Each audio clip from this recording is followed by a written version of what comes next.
अंगूठी हजरत दानियाल अलैहिस्सलाम ने खुद बनवाई थी ताकि वो अल्लाह के इस एहसान को कभी न भूलें जो इनके बचपन में हुआ था। ये वही मंजर था जब बख्ते नसर बाज रवायात के मुताबिक डेरियस ने उन्हें शेरों के गड्ढे में फेंका था और अल्लाह ने दरिंदों को उनका मुहाफिज बना दिया था। सिर्फ अंगूठी ही नहीं, इस ताबूत से 10,000 दिरहम का एक थैला और चमड़े के कुछ टुकड़े भी मिले थे। हजरत उमर ने हुक्म के मुताबिक वो दिरहम जरूरतमंदों में बांट दिए गए और वो चमड़े के टुकड़े लोगों में तकसीम किए गए क्योंकि उनमें शिफा थी। लोगों का बयान है कि इस चमड़े के एक छोटे से टुकड़े को पानी में भिगोकर पीने से बड़ी बीमारियां खत्म हो जाती थीं। हजरत दानियाल अलैहिस्सलाम की तदफीन तो मुकम्मल हो गई, लेकिन उनकी छोड़ी हुई हिकमत की दास्तानें अभी खत्म नहीं हुई थीं। क्या आप जानते हैं कि हजरत दानियाल अलैहिस्सलाम सिर्फ एक नबी ही नहीं बल्कि ख्वाबों और गुत्थियों को सुलझाने के बड़े माहिर थे। एक दफा एक अय्याश बादशाह के दरबार में दीवार पर नमूदार होने वाले एक गैबी हाथ ने पूरी सल्तनत को हिलाकर रख दिया था।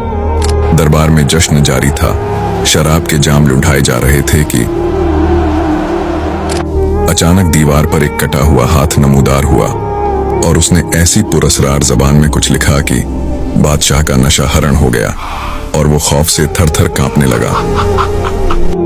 कोई नजूमी, कोई हकीम वो तहरीर ना पढ़ सका। वो तहरीर क्या थी और इस गैबी हाथ ने इस रात बख्ते नसर के वारिसों के लिए किस बर्बादी का पैगाम लिखा था? दोस्तों, बख्ते नसर के मरने के बाद इसका बेटा और फिर इसका वारिस तख्त पर बैठा जो एक इंतहाई अय्याश, मगरूर और गाफिल इंसान था। इसे ना अल्लाह का डर था और ना ही अपनी कौम का ख्याल। एक रात इसने अपनी सल्तनत के तमाम उमरा, वज़रा और दरबारियों के लिए एक बहुत बड़ा जश्न मुनक़िद किया। इस रात गुनाह की हर हद पार की जा रही थी। इस बदबख्त बादशाह ने हुक्म दिया कि वो मुकद्दस सोने और चांदी के बर्तन लाए जाएं जो बख्ते नसर ने यरूशलेम के हैकल से लूटे थे। वो बर्तन जो अल्लाह की इबादत के लिए वक़फ़ थे, आज उनमें शराब पी जा रही थी और झूठे माबूदों के नाम के नारे लगाए जा रहे थे। पूरा दरबार नशे में धुत था और बादशाह अपनी ताकत पर फख्र कर रहा था। फिर अचानक वो हुआ जिसने सबका नशा हरण कर दिया। हवा में एक इंसानी हाथ नमूदार हुआ।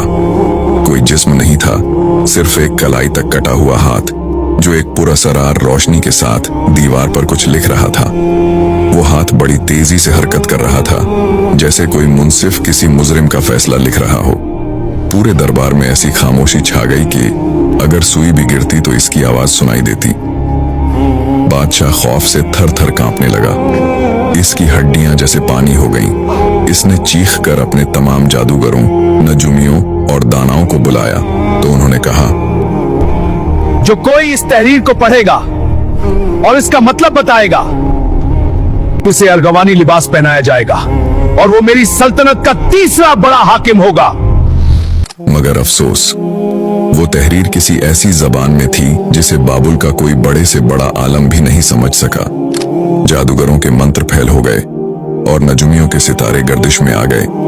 बादशाह की परेशानी देखकर मलिका दरबार में आई और इसने एक ऐसा नाम लिया जो बाबुल के लोग तकरीबन भूल चुके थे। मलिका ने कहा, ए बादशाह, परेशान ना हो। तेरे मुल्क में एक ऐसा शख्स मौजूद है जिसमें मुकद्दस खुदाओं की रूह है, जो ख्वाबों की ताबीर और गत्थियों को सुलझाने में बेमिसाल है, और वो है दानियाल।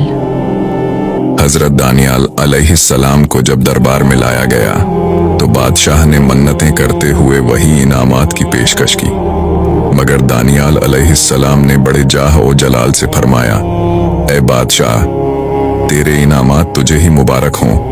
मैं अल्लाह की दी हुई हिकमत की कीमत नहीं लेता, मगर सुन, मैं ये तहरीर तेरे लिए पढ़ूंगा और इसका वो मतलब बताऊंगा जिसे सुनकर तेरे पैरों तले से जमीन निकल जाएगी। दानियाल अलैहिस्सलाम ने दीवार की तरफ इशारा किया और गरजदार आवाज में फरमाया, ए बादशाह, तूने इस रब के खिलाफ सरकशी की जिसने तुझे ये सब कुछ दिया था।